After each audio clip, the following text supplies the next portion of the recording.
All right, ladies and gentlemen, welcome again to another episode of Next Day Mindset. And today the topic is going to be a little bit spicy, right? We are going to keep the topic a little bit spicy. Why? Because I will just go ahead and say it, man. The world currently that we are in is just full of, how would I say, it's just full of gold diggers and it's also full of gigolo. Gigolo obviously is the male gold digger, if you don't know what that is, guys.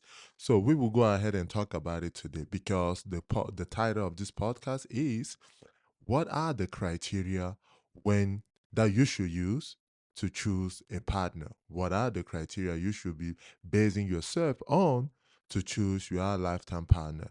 I can only speak from a male's perspective, obviously, because I'm a male and also because I'm coming from a different culture, which is African culture, and I'm within the US culture. So we have a little bit of differences. We have our things that we can speak commonly on, but we also have a little bit of differences where, in a way, we decide to go ahead and proceed with life, right?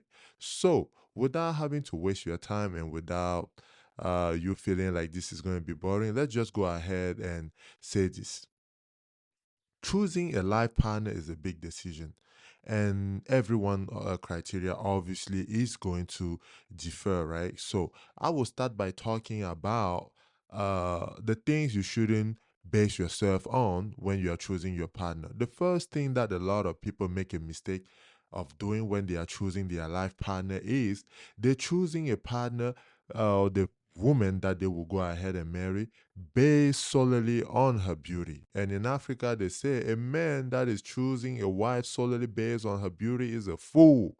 You hear me? It is a fool because it's like buying a brand new shiny car, and as soon as you're driving off the parking lot, it already loses value, right? So you shouldn't marry a woman just because she's beautiful, because we all are going to age at one point or another, and some of us are going to age even a lot faster than other. What do you do when that beauty fades away? What do you do? If you only marriage based on that beauty and that is the only thing that was tying you with that woman, you already know you are heading straight for divorce. So, how do we avoid that divorce? Well, we don't marry based on the look, right? Because right now they have whoever created that spandex and whatever, hey, not every spandex is good to look by the way, to look at by the way, but hey, you understand what I'm talking about here. So we will find beautiful women everywhere around the world. So, number one, don't marry based on the look because look can be deceiving, right? Number two is don't marry your partner because she's good in bed. Just because you went in there is really moist, is very slippery. You know what I mean? It looks like gumbo. Anyway, let me stop with this type of nonsense. But anyway, just don't marry just because she's really good at it. Don't forget one thing. The way she's good at, she may have learned it from somewhere. You become good at things by doing. And that will tell you one thing. If she's becoming good at doing something, that means she got quite some experience, right? It's best sometimes to choose a partner that doesn't have that much experience and you guys discover each other together. And I understand some of those Bible verses, right? So I'm not going to go too deep in the Bible. And obviously, I believe in God. That is my faith and I stand by it. But don't marry a partner just because she's good in bed. That is not going to be the only thing that you are going to be looking forward in that relationship. So, good in bed? No, no. That is not the only decision. Beautiful? No, no. But in Africa, this is us African, we say don't marry a woman just because you are in love with her. That is a bad thing to do. Love can also die, just like you turn on or you put matches on that fire for barbecue or whatever, it eventually goes out, right? At the beginning, it's very sparkly, it's very good. Everything is sweet and kumbaya and everything, but soon or later, guess what? That love is going to fade away if you only base your whole relationship on the fact that you love her, because every fire must be put out, right? Every fire that once it start must be put out. So love is just like fire, man. At the beginning, it's very sparkly, and at the end, guess what? It dies. It goes down. You know what I mean? So you shouldn't base your marriage, your lifetime commitment, just because you will say, "Oh, I love her." No, because when there's no love, there's also divorce. You know what I mean? If there's no love, there's also divorce. So marrying a woman just because you are in love, especially as a man, it's not a sufficient reason to marry that woman. You can be in love, but you know what they say, you can be in love with a woman who is also in love with another man. So you shouldn't marry a woman that you are in love with. That is not the only criteria.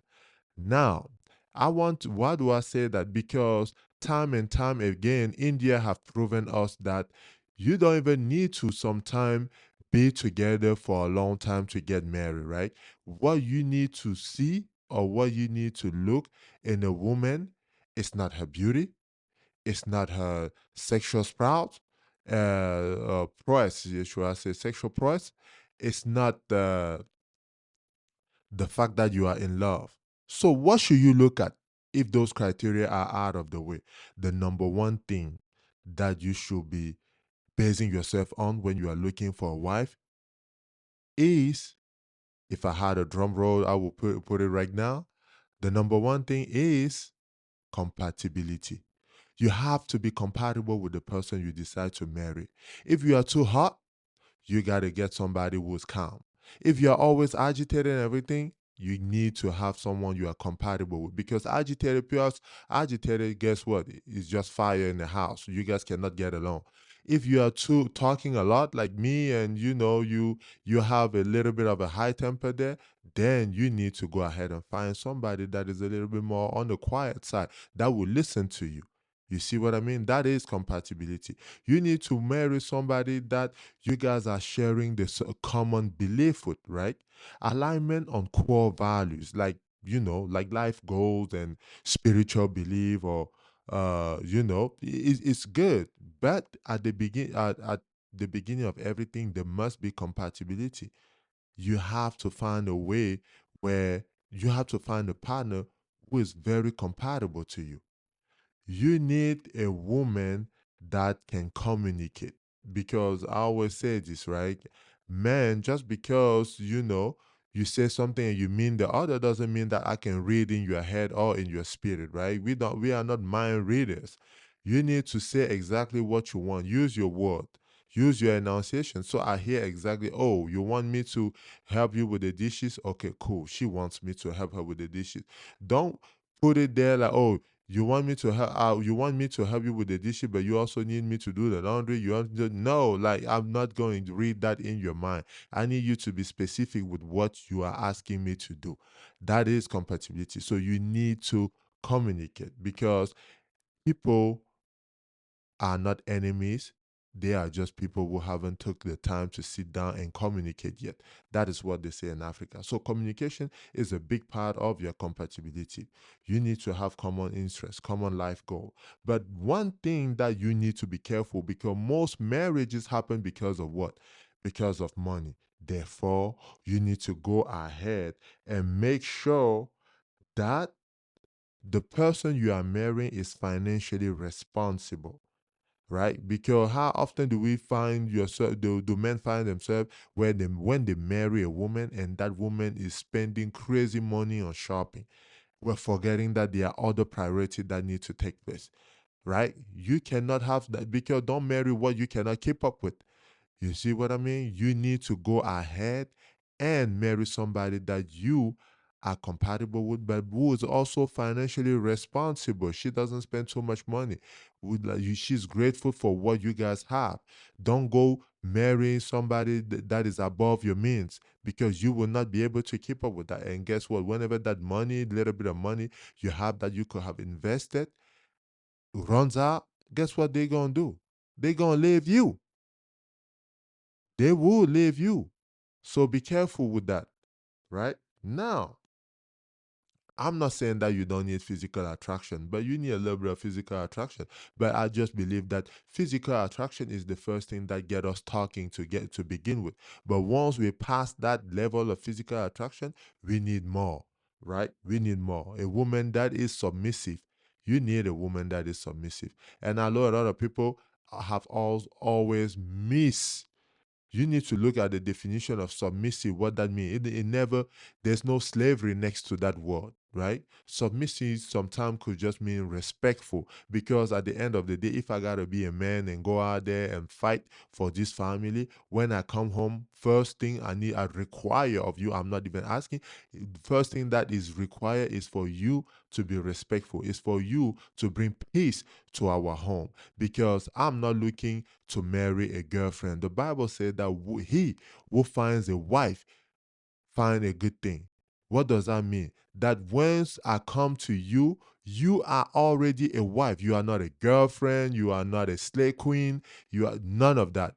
You are not a what they call bad bitch. No, that is not what we want. We want a wife. A wife is different from all of that. That means you are already emotionally prepared to take this roller coaster with me. We are figuring that we are compatible, so we can go ahead and put our differences on the side, work together for this marriage, raising our kid, live happily after. We have to have a vision, and I need you to come here and help me fulfill that vision that God put upon me, so that we can both enjoy life out of this. You see what I mean? So you need someone that is respectful to you, someone that bring peace at home, someone that take those four walls or those corner of the building and turn it into a house.